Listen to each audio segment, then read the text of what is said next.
Bienvenue, chers téléspectateurs d'Afro Info 243. Contrairement à ce que nombreux le croient, les terroristes du 1-23 ne se sont vraiment pas retirés de certaines agglomérations conquises au Nord Kivu. C'est le cas notamment du territoire de Nyiragongo, proche de Goma, où les terroristes avaient annoncé en décembre dernier leur retrait de Kibumba.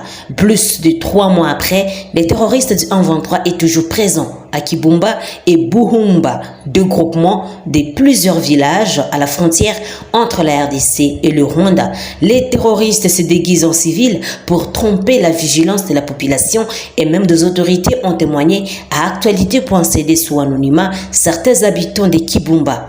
Le mardi, une équipe de journalistes a été conduite par la force de l'EAC dans la région afin de constater le retrait de ces terroristes pro-rwandaises.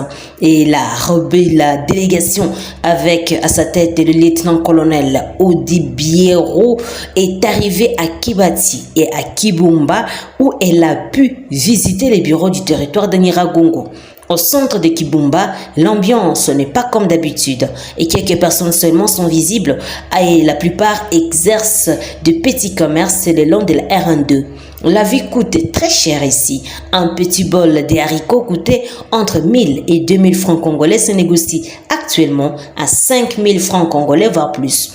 Les haricots viennent de Mouilimbi et dans les Bwito et d'autres quantités viennent du Rwanda. Plusieurs produits venus ici proviennent du Rwanda parce que ici tout le monde avait fui et donc on ne pouvait plus faire du champ. Et tous ces gens qui vendent ici pour la plupart viennent du Rwanda et au moins 90% et seulement 10% des gens ici qui proviennent du camp et viennent exercer aussi leur commerce.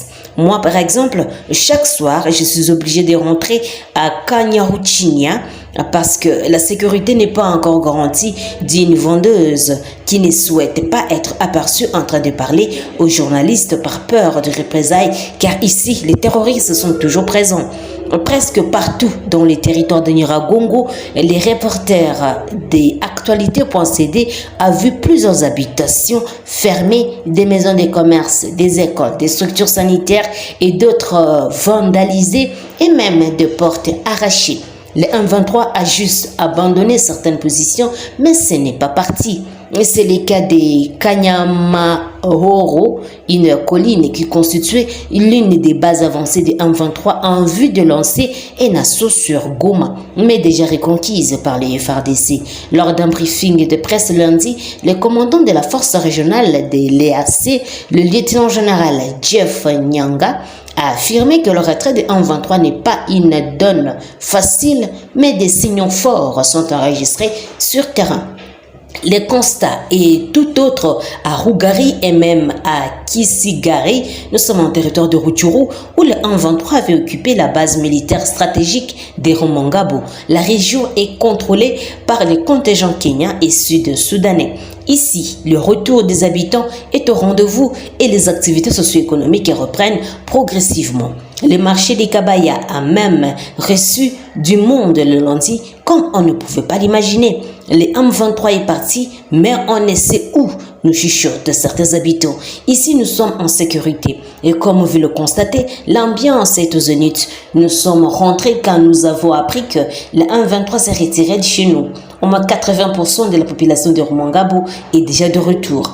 Mais pour dire vrai, certains sont retournés même quand les 1-23 occupaient encore la zone ici. Parce qu'ils se disaient mieux vaut aller mourir dans nos champs que de continuer à souffrir dans les camps des déplacés. Nous savons ici le problème de la famine, mais côté sécurité, tout va jusque-là à confier un habitant croisé au monument des Rumangabo. La présence de forces de l'EAC dans plusieurs zones supposées être abandonnées par le 1-23 a permis la reprise des trafics entre Goma et Rutshuru sur la RN2. Certains taximens de moto bravent la peur à traversant cette zone, mais se plaignent de certains cas de tracasseries de la part des FARDC positionnés à des points dits de contrôle. Au sujet de la traversée des véhicules et des camions poids de cette voie, l'EAC parle d'une question de quelques jours, mais appelle tout le monde à contribuer à la sécurité de ces entités.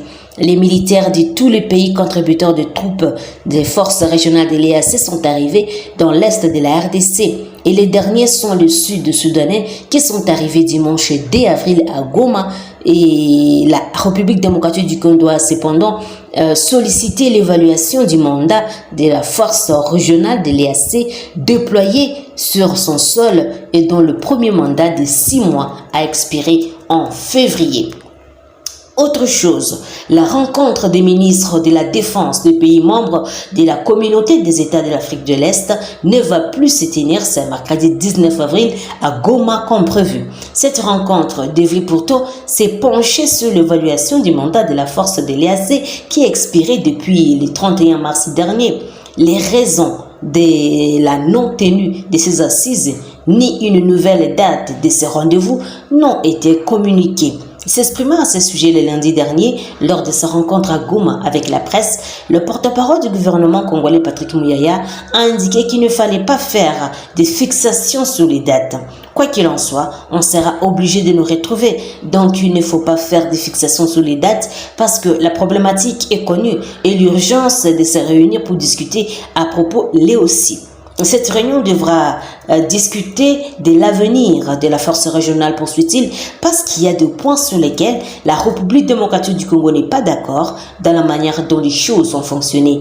Comme nous sommes dans un processus sensible, la discussion que nous avons avec la force régionale, c'est aussi de nous rassurer que les manières progressives, au fur et à mesure qu'ils se retirent, nous soyons en mesure de retourner d'abord les administrateurs du territoire.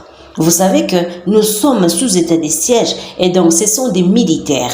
La discussion avec la force régionale sera évidemment une discussion de vérité, a estimé Patrick Muyaya, affirmant toutefois son scepticisme. On attend de voir parce que vous savez que depuis que ce processus a commencé, nous restons sceptiques parce que nous connaissons les acteurs. Terminons par cette nouvelle. Les journaux parus ce mercredi dans la capitale congolaise analysent les propos du président Paul Kagame qui, lors d'une conférence de presse tenue à Cotonou au Bénin, réclame des terres rwandaises à la RDC. Kagame veut affronter directement Félix Tshisekedi, titre à sa une le journal Congo Nouveau. Au-delà du soutien que son pays apporte aux terroristes du 1-23, selon les autorités congolaises, note cet hebdomadaire, d'aucuns se demandent ce que peut cacher la déclaration faite par les chefs d'État rwandais, car il indique que ce tabloïd, la presse congolaise est unanime. Le propos tenu par Paul Kagame ne sont ni plus ni moins une provocation de plus. Selon les analystes politiques, à travers sa déclaration rapporte ce portail, Paul Kagame semble pousser le régime de Kinshasa à engager un affrontement entre son armée, le Rwanda, et aussi les FARDC. Au lieu de se cacher longtemps derrière les terroristes du 1-23, pense ce journal, les observateurs de la région des Grands Lacs croient que les chefs de l'État rwandais veulent voir ces militaires se mettre devant de la scène. C'est dans ces cadres que les analystes estiment qu'au lieu de continuer à faire confiance à des alliés qui semblent avoir des agendas cachés, les autorités politico-militaires de la RDC devraient remobiliser les FARDC pour reprendre la guerre contre les terroristes du 1-23 et les autres groupes armés qui opèrent dans l'est du pays, estime Congo Nouveau. Chers téléspectateurs d'Afro Info 243, merci à vous de nous avoir suivis jusqu'à la fin. N'oubliez pas de vous abonner, de liker, de partager et de nous laisser un commentaire. Je suis Santi Chisenga, depuis la province de l'Ituri, pour Afro Info 243. Au revoir.